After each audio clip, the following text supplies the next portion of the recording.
২৬ মে বিকেল ৪:৪৫ নাগাদ মুর্শিদাবাদ থানার পুলিশ একটি বিশেষ অভিযান চালায় হোটেল হংসরাজ। অভিযানে ৫ জন মহিলা উদ্ধার করা হয়েছে, যাদের সেখান থেকে যৌন শোষণের হাত থেকে মুক্ত করা হয়।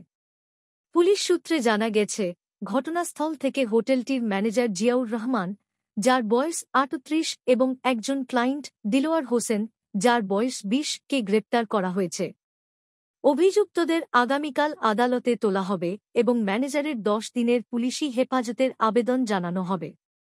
পুলিশ জানিয়েছে, ঘটনাটির সঙ্গে জড়িত অন্যান্য ব্যক্তিদের শনাক্ত ও গ্রেপ্তারের লক্ষ্যে তদন্ত অব্যাহত রয়েছে।